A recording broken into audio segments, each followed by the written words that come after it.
Bonjour à tous, bienvenue sur Top Miniature Automobile.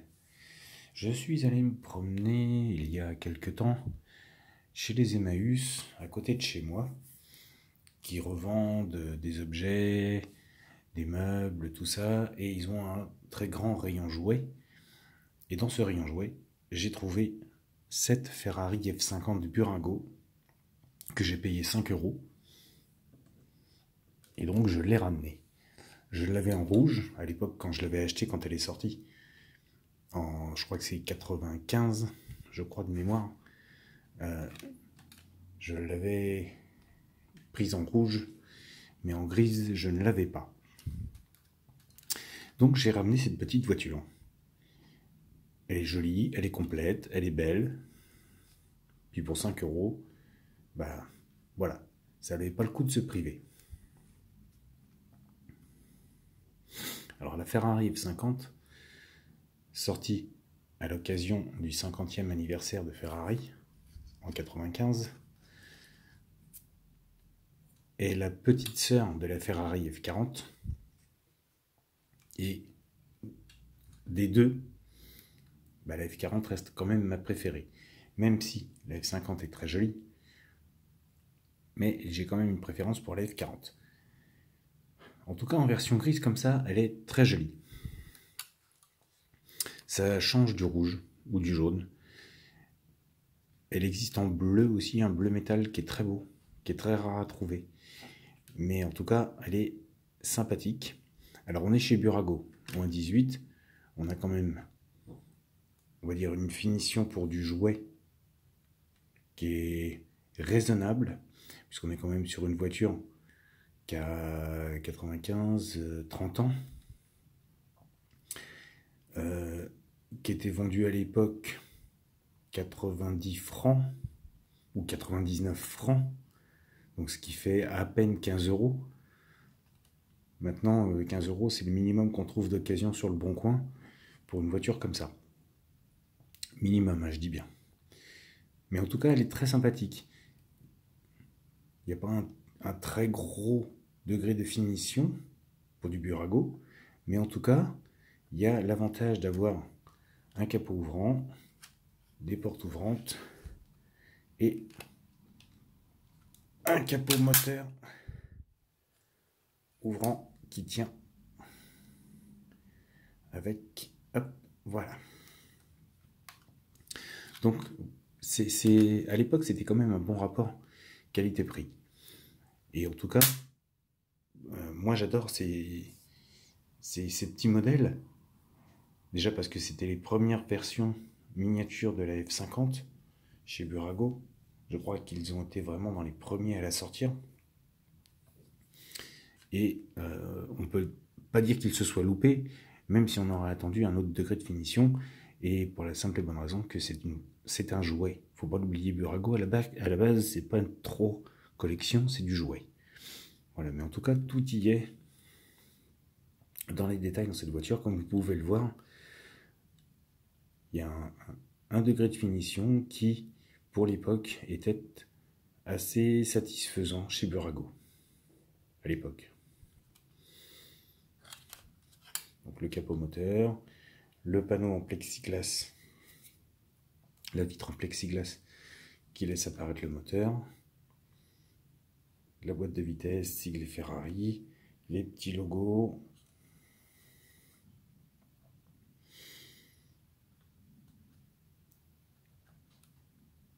Franchement, elle est jolie. Quand on ouvre,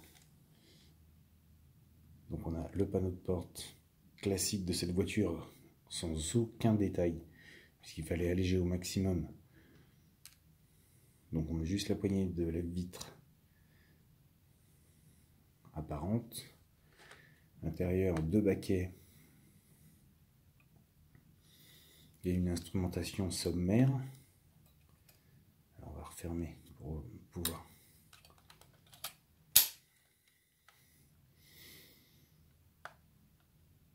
Tableau de bord simple, mais présent. Les tapis de sol siglés Ferrari avec le Cavallino.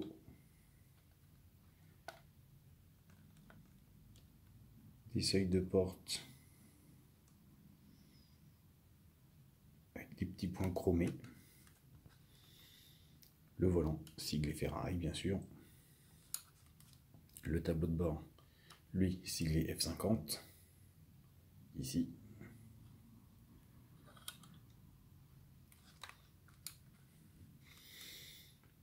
L'arrière est très beau. En vrai, hein, je parle. Chez Burago, elle est bien reproduite, il n'y a pas à dire. Mais on va dire, pour du jouet, elle est très bien reproduite. Voilà, on va dire c'est comme ça. Le gros aileron, un peu à la F40, pareil. Les deux arceaux au-dessus des sièges, en cas de retournement. La trappe à essence est dessinée. Sur le côté, sur le latéral, on a cette grosse entrée d'air qui donne sur les radiateurs au fond, qui est bien reproduite. Le logo Pininfarina, les jantes typiques de cette voiture. Le logo. L'avant avec les deux ouïes d'aération dans le capot. Les deux gros phares, les clignotants, la petite bouche. Le logo. C'était vraiment une très jolie voiture à l'époque, ça l'est toujours. Hein. Et ça en fait une des plus belles Ferrari jamais construites, même si mon coup de cœur va toujours et encore à la F40. Et là on peut voir donc les ventilateurs,